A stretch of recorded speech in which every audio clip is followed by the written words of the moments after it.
Hi friends, please subscribe to Amravati Media and press the bell icon for more latest updates. Jagan కు ఇప్పుడు తత్వం బోధపడిందా? ఎవరు ఏంటో తెలిసొచ్చిందా? YCP అధినేత జగన్ కు తత్వం పూర్తిగా బోధపడిందా? పార్టీ హైకమాండ్ కు రియాలిటీ ఏంటో తెలిసి వచ్చిందా? నిన్నటి ఎంపీపీ ఎన్నికలతో బొమ్మ క్లియర్ అయిందా? మన వాళ్ళు ఎవరు, కాని వాళ్ళు ఎవరన్న సంగతి జగన్ కు తెలిసొచ్చిందా? ఇంతకీ ఏం జరిగింది? ఏ విషయంలో పిక్చర్ క్లియర్ అయింది? వైఎస్ఆర్ కాంగ్రెస్ పార్టీకి ఏపీ గ్రామీణ ప్రాంతాలలో గట్టి పట్టు ఉంది. చిన్నా చితక పార్టీ కార్యక్రమాలైతే ముఖ్య నేతలతో సంబంధం లేకుండా స్థానిక నాయకులు చేసుకుపోతూ ఉంటారు. పార్టీ అధికారంలో ఉన్నప్పుడు వాలంటీర్ వ్యవస్థ వల్ల గ్రామ స్థాయిలో పార్టీకి గట్టి దెబ్బే తగిలిందని ఎన్నికల ఫలితాల తరువాత పోస్ట్ మార్టంలో తేలిందట. ఈ విషయాన్ని గ్రహించే ఇటీవల 2.0లో కేడర్కు మంచి ప్రాధాన్యత ఇస్తామని, ఏం చేస్తానో మీరే చూస్తారంటూ భరోసా ఇచ్చే ప్రయత్నం చేశారు ఆయన.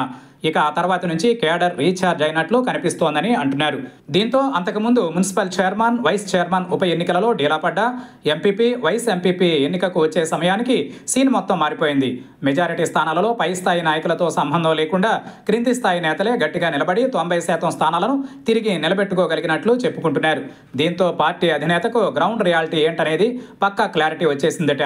ఆవిర్భావం నుంచి కూడా రాజకీయాలతో సంబంధం లేకపోయినా చాలా మందికి అవకాశం ఇచ్చారు జగన్. పార్టీలో నెంబర్ 2 అని చెప్పుకునే స్థాయి నేతల నుంచి ఎంపీలు, ఎమ్మెల్సీలు, ఎమ్మెల్యేలు, ప్రభుత్వంలో కీలక పదవులతో పాటు అనేక అవకాశాలు ఇచ్చారు. అయితే అధికారం కోల్పోయాక ఆయనపైనే అభాండాలు వేసి పార్టీని వీడి వెళ్లిపోయిన వారు కొందరైతే సైలెంట్గా జారుకున్న వారు మరికొందరు. కేసుల భయంతో కొందరు, తమ రాజకీయ అవసరాల కోసం ఇంకొందరు ఎవరి దారి వారు చూసుకున్నారు. కొద్దిమంది అజ్ఞాతంలోకి వెళ్ళిపోయారు. కానీ అంతిమంగా పార్టీ కోసం కార్యకర్తలే నిలబడ్డారని ఇప్పుడు జగన్కు ఫుల్ క్లారిటీ వచ్చేసిందట. ప్రకాశం జిల్లా ఎర్రగొండపాలెం నియోజకవర్గంలోని త్రిప్రాంతకం, పుల్లల చెరువు ఎంపీపీ, ఉపాధ్యక్ష పదవి విషయంలో పెద్ద నాయకులతో సంబంధం లేకుండా మండల నేతలే పక్కా వ్యూహరచన, పార్టీకి కట్టుబడి ఉండాలన్న డిక్లరేషన్తో స్థానాలను తిరిగి నిలబెట్టుకున్నారు. 90% స్థానాలని తిరిగి నిలబెట్టుకోగలగడంపై పార్టీ అధినేత జగన్ కూడా స్పందించారు. ద్వితీయ శ్రేణి నేతలు, కార్యకర్తలు ఎన్నో సవాళ్లను ఎదుర్కొన్నా ధైర్యంగా పోరాడారని ఎక్స్లో మెసేజ్ పెట్టారు ఆయన.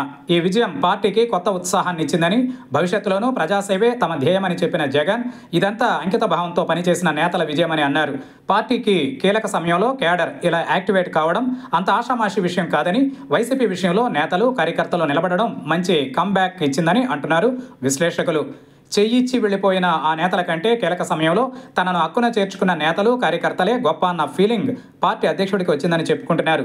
ఈ ఊపుతో వైసీపీ భవిష్యత్తు వ్యూహం ఏ విధంగా ఉండబోతోందో చూడాలి.